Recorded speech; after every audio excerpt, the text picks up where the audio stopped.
Hello, everyone. This is Kent Holtorf. Pleasure to be with everyone. It's always wonderful to be in the Boston BioLife lineup. They always have just such great speakers and great information, and this whole mini series is no exception. So I was going to talk today about bioregulators and peptides, the science, double science, the science behind the biochemistry of women's health. So super science. But it's interesting. I haven't spoken on hormones for quite a while. It was such a big thing in 2009, 10, 11, for almost a decade there, and the difference between bioidentical and synthetic. And it's still standard docs say, oh, there's no difference. But we're going to look at that. Then we're going to look at a little something new on how to treat menopause and perimenopause with peptides and bioregulators. We'll talk about some underlying biochemistry of the hormones and how they work and difference between synthetic and bioidentical. I'll stay away from all the clinical side on that because I know there's other speakers there. But we'll go ahead and get started.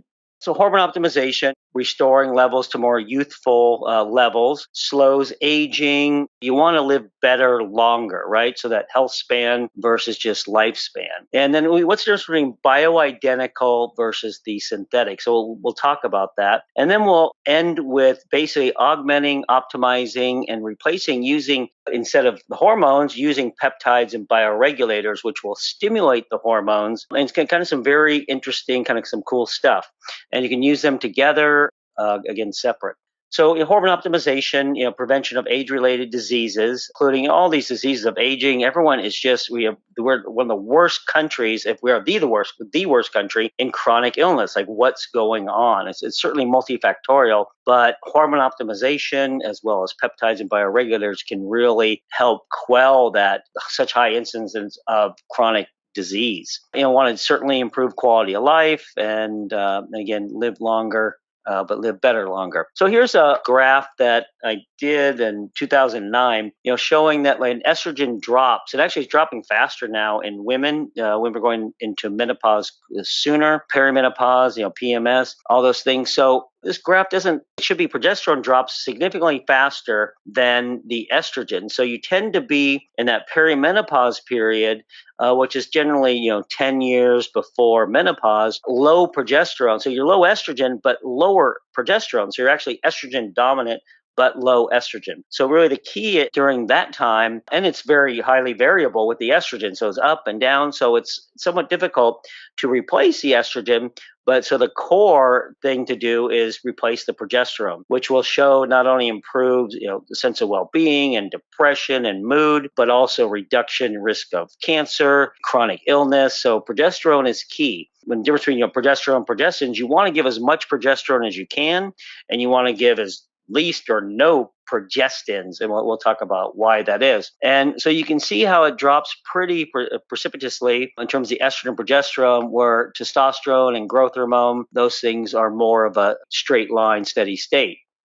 Well, we're going to talk about estrogen, progesterone, the bioidentical hormone. So what is bioidentical hormone? It's been around forever, but there's still such controversy because the standard societies say, oh, it's no difference. So bioidentical means identical to what your body produces, which includes progesterone, estriol, estradiol, testosterone. And then the synthetic would be something that's different than what's in your body.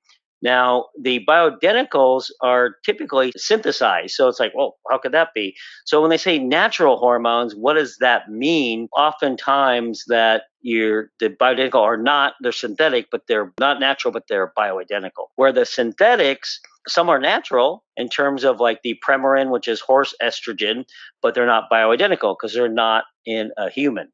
And so they have very different effects. One of my favorite slides. So this is position statements, and you'll look at like the Endocrine Society and a picture of one of their meetings there. And just kidding, of course. There is little or no evidence to support the claim that bioidentical hormones are safer or more effective than the commonly used synthetic versions of hormone replacement therapy. Is such a stance surprising if you consider approximately 70% of these societies, probably 80% plus, funding is from drug companies? Then you have like the North American Menopause Society, which is now just called Menopause Society, as opposed to the Menopause Association, very different. And I actually, in 2009 or 9-10, hired a private investigator to trace the source of their funding and found it was After 2 years, it was impossible. They just have this huge labyrinth of nonprofits that are funded by big pharma corporations, and it's just really kind of disgusting, to tell you the truth. But so the Women's Health Initiative study, long-term study, this was a big thing. It was such a poorly done study, but it just caused this whole shift in the way people thought about hormones. But it was an expected outcome. So they took the worst hormone replacement, Premarin and Prempro, so synthetic, horse estrogen orally, which increases clotting factors. So you end up killing people off the first year. And then you add progestin to it, which increases the risk for heart disease and breast cancer, where progesterone actually reduces that. And so they found that when you combine these two, hey, you get an increased risk of, cardiovascular events. They're saying, oh, this is good for all hormones, which is totally wrong. And they say, oh, there's no difference. The proverb, there are no so blind as those who will not to see, and really fits. They don't want to see the studies that have been shown over and over. I did a review article in 2009, so it's been a while, but it still shows that the bioidenticals are significantly different and safer than standard hormone replacement. And looking at societal guidelines in terms of levels of evidence, and people always go, oh, the Endocrine Society says, the Menopause Society says this. Well, how good is that evidence? If you look at the levels of evidence by the WHO and these things, they found that they are the worst level of evidence, societal guidelines. They're worse than anecdotal cases. Why? They found that they basically don't change their opinions. It's not based on actually evidence-based studies. Only 11% of recommendation consensus statements were based on high-quality evidence. Half their strongest recommendations were based on very poor quality evidence. It was just opinion. So even their strongest number one, class one recommendations, which are considered dogma, repeated over and over, are supported by high quality evidence 19% of the time. And again, they don't revise them when new evidence comes out. So I have an article that I wrote, Why Doesn't My Doctor Know This? It's at our nonprofit National Academy of Hypothyroidism and Integrative Sciences. You can check the link there, but I think it's gives you all the references and the background on what we're calling, what is evidence-based medicine. I hear that, oh, we'll never know with hormones because there's no study that will be comparable to WHI. That is not evidence-based medicine. We must take the evidence that's available. And now when you look at the way they do studies, they're just huge studies that they basically can manipulate, and they do a little bit of difference with so many patients that they can make the outcome what they want. And so all these small studies, they go, oh, those aren't big double-blind placebo-controlled, cost millions and millions of dollars. When you add those together, they're much more powerful than the deception often in these large clinical trials. So you need to look at all the evidence, and more and more case studies are very powerful now, and kind of the N of one medicine with precision medicine, it really makes sense. So you want to look at all this data, right? You take it all and weigh it. And I swear there's so many drugs that come out and you think, oh my God, well, look at this great study. They turn out to be terrible. And another study, well, these studies are small. It doesn't prove anything. Damn, it's a great therapy. Yeah, it's really things need to change. And so we go, oh, I'm not going to do anything until we get this giant study. That's not evidence-based medicine. Again, you want to look at the current data and synthesize it for your patients. The WHI, again, they added Premarin and medroxyprogesterone acetate, the two worst hormone replacement products out, and they increase risk of heart attack, stroke, blood clots, and breast cancer, which was expected. And everyone's like, oh my gosh, we didn't think so. It just shows they're kind of like, believe believe their own BS. And if you take estrogen's very cardioprotective as long as it's bioidentical and not oral. If you give a progestin to that, it's going to negate any benefits, and then that's what is shown. Whereas if you do transdermal bioidentical estrogen and you typically do oral progesterone is not an issue, you'll get all the benefits without those risks. After some time, the WHI authors said a different outcome would likely have occurred if transdermal estrogen and natural progesterone was used, or if the treatments had been started at an earlier point in menopause. So they conceded the fact that, we basically gave them the worst combination, and they also started them very late. So they had significant heart disease from lack of estrogen, progesterone, and then all of a sudden you give them oral estrogen and progestin, you're going to increase the risk of clotting, hypercoagulable, strokes, you get vasospasm. So they knocked off a bunch of people in the first year. But if they would have done it differently, it certainly would have been likely a different outcome. Follow-up analysis looked at the data and they found that up to 91,000 women have died prematurely between 2002 and 2011 after they stopped taking hormone replacement because of the results of the study. So it did a huge disservice to women. And this was especially true of the women who get hysterectomy. And I see it all the time. Women get a hysterectomy, which, oh my gosh, all these OBs, if you go in, they just take body parts out, right? And you don't need to. There's so many treatments for these things, like, endometriosis and fibroids. You can treat them very successfully, but they just, let's take out body parts because that's what they do. And so no women with a hysterectomy who stopped taking estrogen in the WHI lived to age 70. I mean, that's very telling. The bioidentical hormone debate, 20 years of studies shown bioidentical hormones are safer and not associated with the risk of the synthetic hormones. And people actually feel better with them. So here's a review article I did, really looked at every study, published up to that point, found that bioidentical hormone, we're going to look at the physiology and the clinical outcomes. And you can download this at the link there at integratedpeptides.com that published studies. There's other studies there as well. The problem is that, what we're seeing now, the suppression of truthful, which is called misinformation, but it's true. And when I was publishing this study, this review article, the Menopause Society actively tried to prevent the publication. And some of the editors of the journals are like, they told us that we can't publish it. And it's like, oh my gosh. And they say, there's nothing that we can do. And then I had a PR company at the time, and all of a sudden they said, we can't work with you. I'm like, why? They said, well, Pfizer is one of our big clients, and they said you're a conflict of interest to work, both you and them. I'm like, Pfizer is like worried about me? I'm a conflict of interest? It's really scary. It shows you like they don't want to lose a nickel out of their revenue, right? It's crazy. So bioidentical versus synthetic, small changes in structure, minor changes in structure, the difference between estradiol, testosterone, and progesterone. And we know they have very different effects. Then you look at the difference between natural progesterone, bioidentical progesterone, and Provera, medroxyprogesterone acetate. And wow, that looks hugely different. Do you expect them not to have different effects? And so when I did the review article, there's not a huge amount because they don't want to compare them, right? Essentially 4 studies looking at the efficacy. Again, we'll look more at the biochemistry of everything. But in all the studies, women that were compared head to head with medroxyprogesterone acetate or synthetic progestin and natural progesterone, women felt better on the natural progesterone, had fewer side effects, improved quality of life. So they were significantly better, again, which goes counter to the societal recommendations. I'll just go through a couple of studies just to give you kind of feel for it. Fitzpatrick et al. Cross-sectional survey, 176 menopausal women. They did medroxyprogesterone acetate versus natural progesterone. And actually, in the literature, they'll use progestins and call it progesterone. So it makes it even more convoluted. So significant differences were seen in basically all the symptoms. The patients felt better. They had 30% less problems with sleep, 50% reduction in anxiety with the natural progesterone, 60% reduction in depression, 30% reduction in other somatic symptoms, 25% in menstrual bleeding. So the studies consistently also showed much less issues with abnormal bleeding, reduction in cognitive difficulties, which is huge.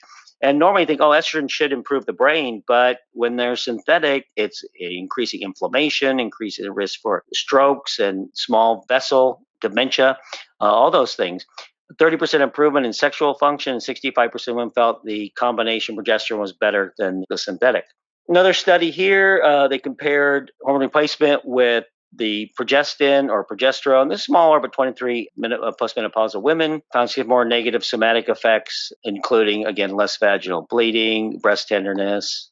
So here, another study, progesterone and synthetic progestins, generally, how did the progestin get approved? It got approved because it basically protected the uterus from endometrial hyperplasia, from estrogen replacement. But they have the same effects on the endometrial lining, but totally opposite in the breast. Okay. So the progesterone is the best way, one of the best ways you can prevent breast cancer. If you want to cause breast cancer, give them a progestin, which is in, again, Provera, it's in birth control pills and all that. So progesterone has anti-estrogenic activity in breast tissue.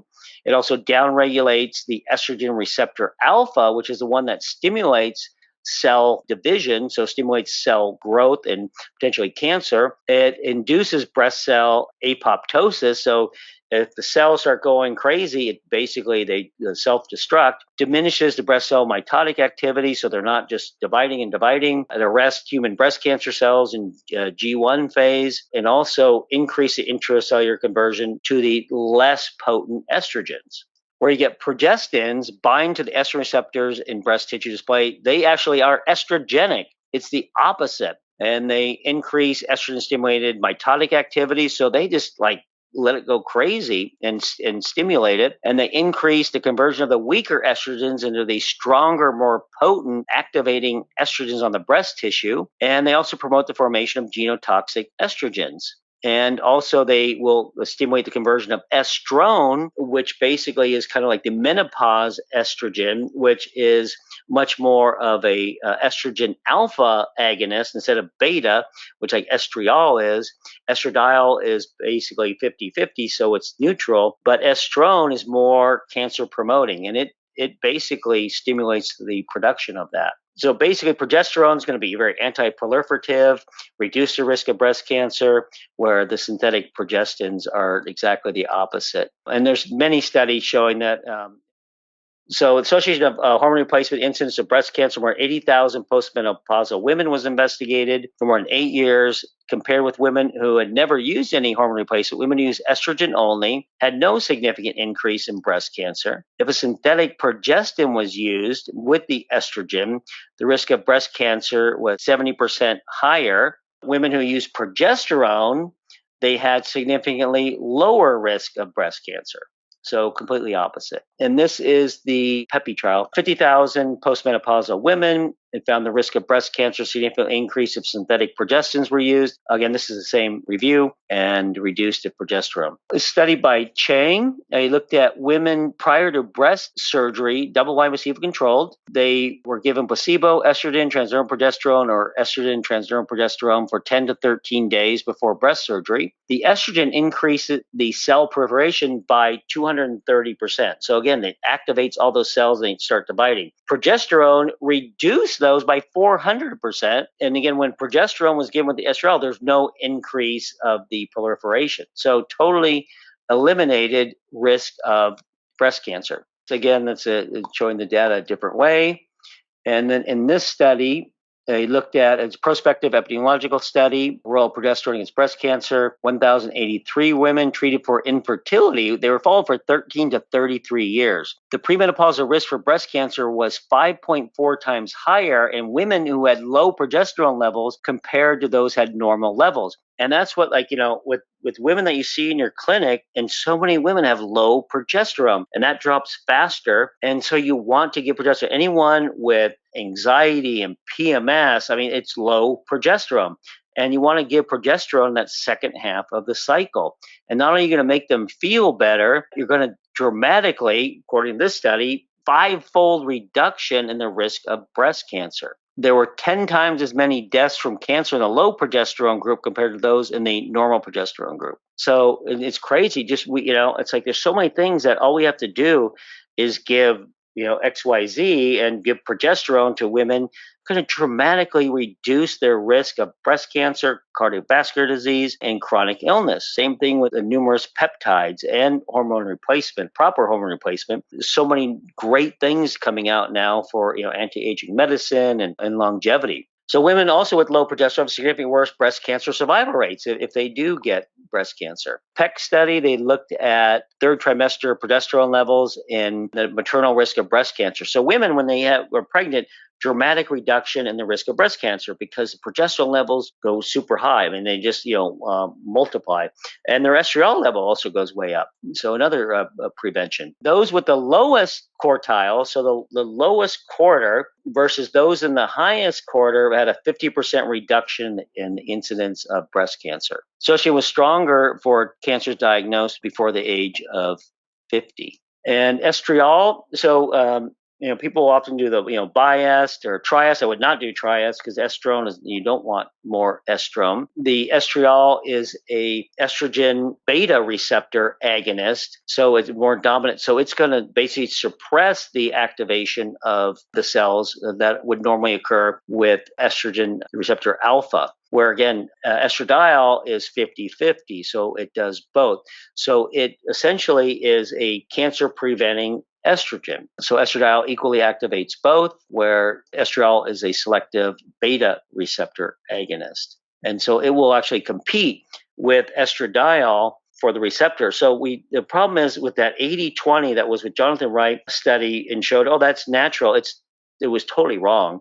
And we find so many people, they do an 80-20. Some people do okay, but oftentimes they get hot flashes because you have this anti-estrogen in there.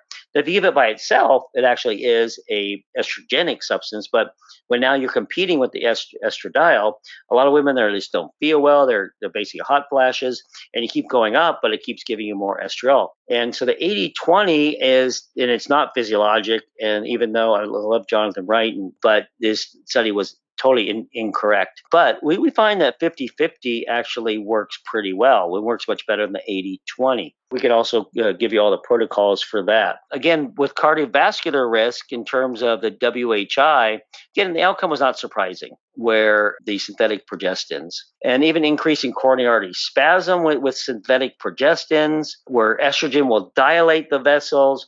But if you give a progestin, it's going to constrict them and eliminate that beneficial effect. But progesterone will augment the beneficial effects. So we're looking at cardioprotective effects. So this is a study by Adams, examining cardioprotective effects of Premarin, which is, again, the last estrogen I would think anyone would want to use, and conjunctival acetate. So again, the worst combination. But if they use the lousy estrogen, orally even, and progesterone, there was still a 50% reduction in plaques. And it had nothing to do with the lipids, which we're finding, oh my gosh, cholesterol level is inversely associated with cardiovascular disease. So anytime you use synthetic progestin, it eliminates all the cardiovascular effects. With all these people that we look for like high FSH, LH and say, you're menopausal now we'll give it to you. That's a late effect. They should be treated much sooner. Deficiency occurs much longer, so the FSH, LH are late effects. And you can check those. Again, people, some, like if you look at fertility docs, other people do early in the cycle versus 21 days. So it's not a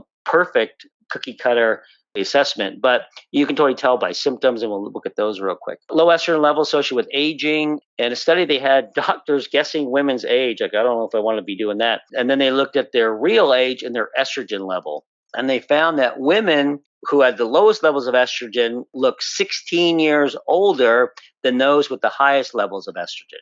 And you can see right there just the level of estrogen and the serum estrogen level, direct correlation. And so the symptoms of low estrogen, and I won't read through all those. And also, if you want a questionnaire that we can give you that you can have the patient fill out with all the hormones that immediately, like the scale of 1 to 4 or 1 to 5, and you can see, they're symptoms of low estrogen, low progesterone, will save you a lot of time and make it easy for you. And then symptoms of low progesterone, PMS, anxiety, irritable, heavy periods, fibrocystic breast, migraines, insomnia. And we want to look at labs, generally 18th, 21st day of the cycle. One other thing, sex hormone binding globulin. So what increases sex hormone binding globulin?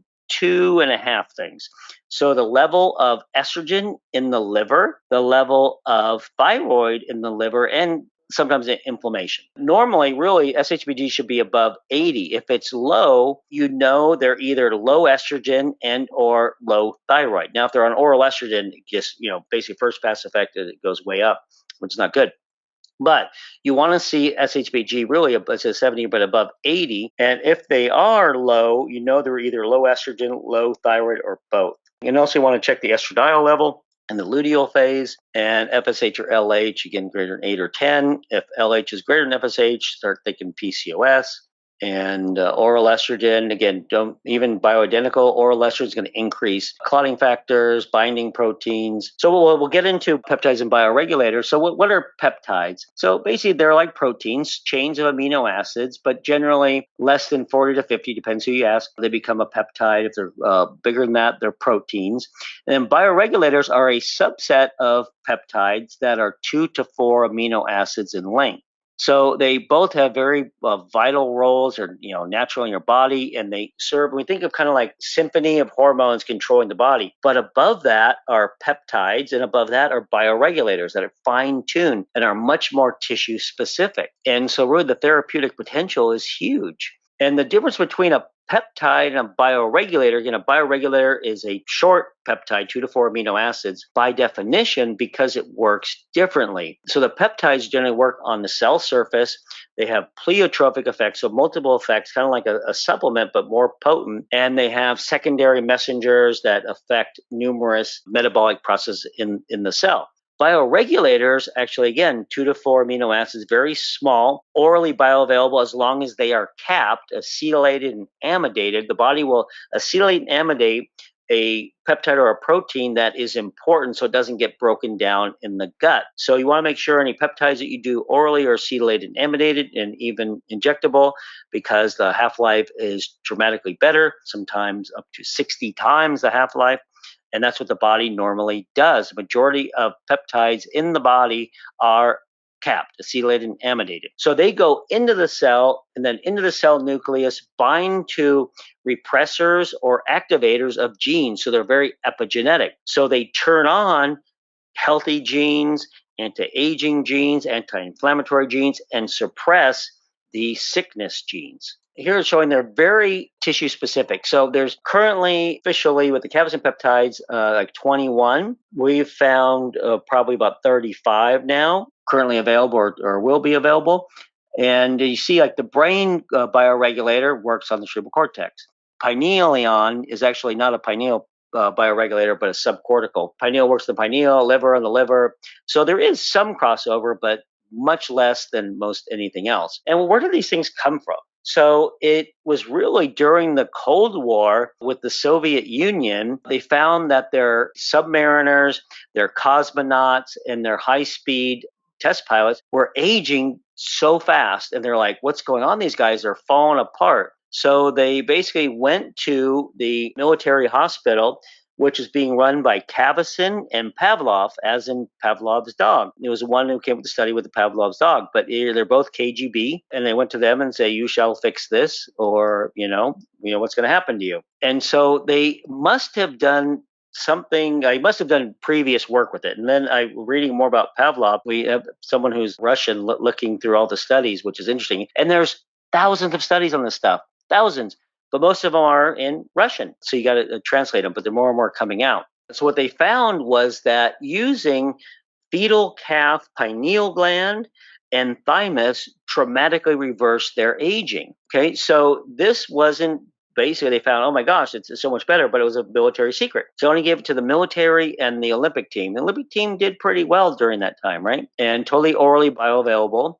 So we'll go in, since we're talking about, of course, estrogen, progesterone, let's talk about a couple bioregulators for treatment of ovarian, menopause, and infertility. Study design, they looked at the efficacy of the ovary bioregulator and the pineal, which is epitalin, in 214 women aged 34 to 38. All patients had reduced pineal, hypothalamic, pituitary, estrogen, progesterone axis dysfunction. And that's what we see. So as people age, people also, like the whole thing with our thyroid lectures, that people think, oh, the TSH, the thyroid's easy. If TSH is higher, thyroid's low. TSH low, thyroid's high. If it's normal, it's normal. No, the overwhelming majority of people with hypothyroidism actually have low TSH because it's a pineal, hypothalamic, pituitary thyroid dysfunction, but it's not detected. So even though it's the most common cause of low thyroid, one of the least detected. You have to do TRH testing, which no one does. So we're working on an assay for that, actually. But the treatment group received the ovary bioregulator and the pineal bioregulator. And now with the pineal bioregulator, they had a study with 135 rats, and you can either use rats or attorneys, either one. And they were all menopausal. They gave them to them. 75% actually had started menstruating, and then 25 or so percent had live births. Like, what the heck? So crazy, right? We do it a lot for fertility. We see the anti-Müllerian hormone go up, and people get pregnant all the time. You give them T3, a little low dose heparin, the bioregulators, and they almost always get pregnant naturally, even after going through multiple in vitro cycles and with very low anti-Müllerian hormone. And we'll look at this with the study. So they tested FSH, LH, anti-Müllerian hormone, which is the measure of the ovarian reserve. And you have so many fertility doctors like treating these women with the lowest anti-Müllerian hormone. You know they're not going to get pregnant unless they do something different. You look at before treatment, what the pineal peptide will do, bioregulator will increase FSH and LH. You think, well, okay, what's a marker for low? Well, no, it's basically stimulating, over. It's kind of like giving HCG. And so it goes up and then down, because as the body starts making more estrogen, then that goes down. And then you see the estradiol level was 49 before treatment.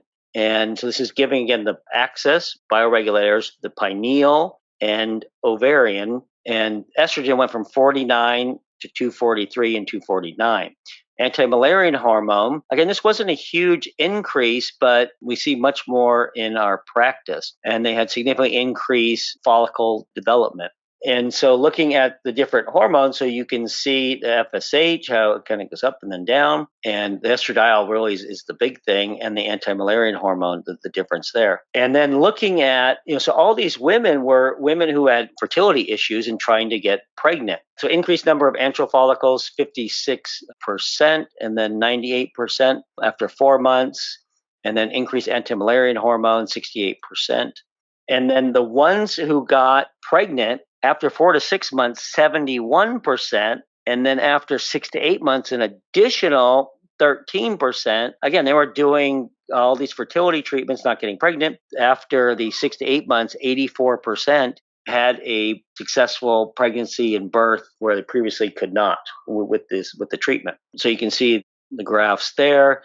So pregnancy onset, again, the 13 is really added to the 71, so 84%. Again, talking about the pineal peptide, epitalin increases telomerase and telomere length, which is a marker for biologic age. And then thymogen and the epitalin, all these genes. So you see they have some genes in common and they activate different genes, showing also Bilon with the epitalin. And Bilon's in the integrated peptides product, thymogen, alpha 1, and then the epitalin, really increasing gene expression. In this, they're showing increases melatonin levels, increases bone density compared to giving IV vitamins. It also increases detoxification, and you can see the difference there with the red in the second box there versus polyvitamins didn't have any significant increase. Looking at increase in lifespan, increase in mean maximal and maximal lifespan animals consisting of both thymic, again, the thymic and the pineal gland peptides with direct correlation to increased cellular immunity. So, a lot you guys have heard me before about immune modulation is huge. Reduction in cancer, because at Th1, you raise it, it's going to basically kill those cancers and chronic infections, and everyone's just chronically ill now. Their immune systems are just destroyed.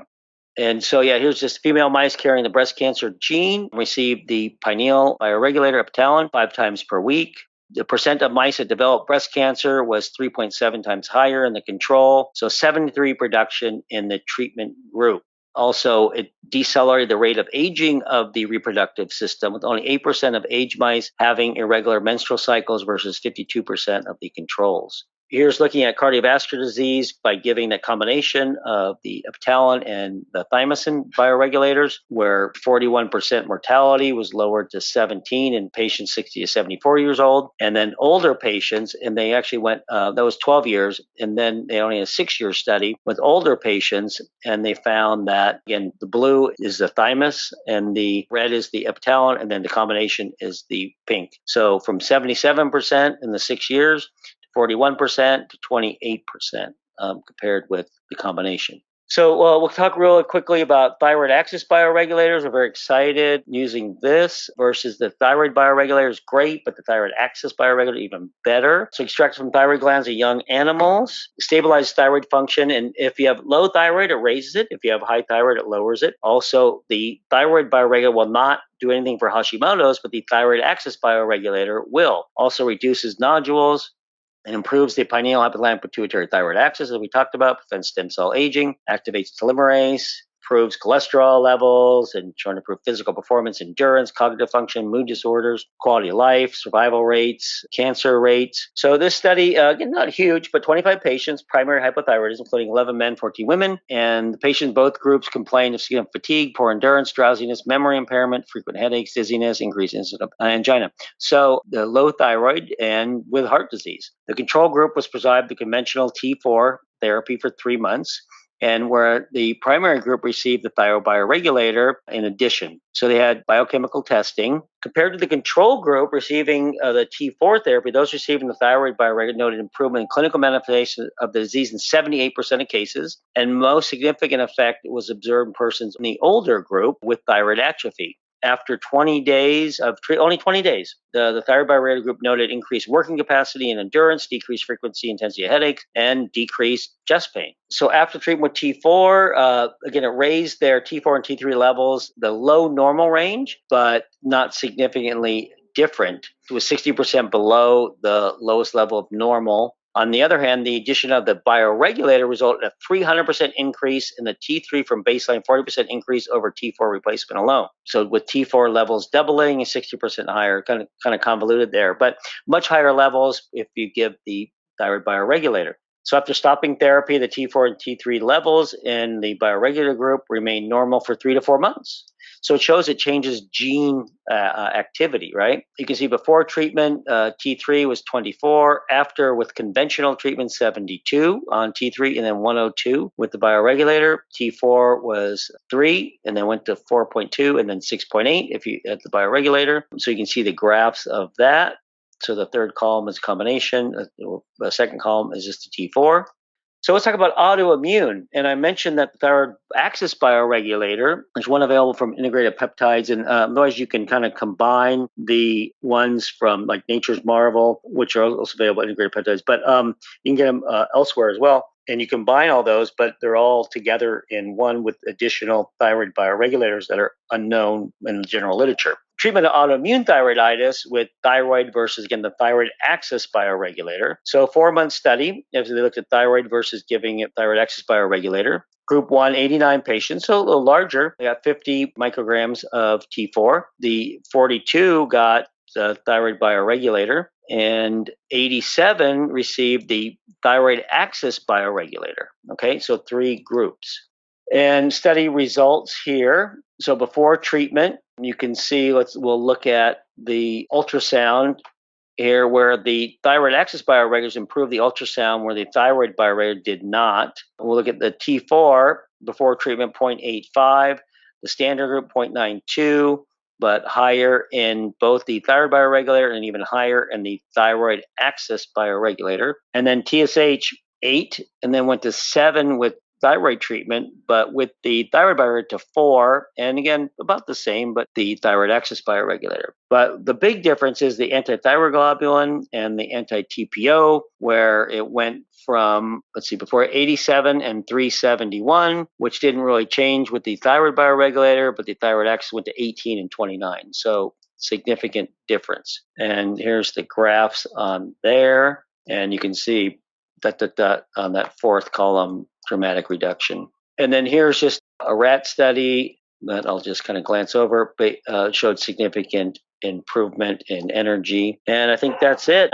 So anyways, thank you guys, and look forward to taking some questions, and appreciate you hanging in there through this lecture, and look forward to speaking more.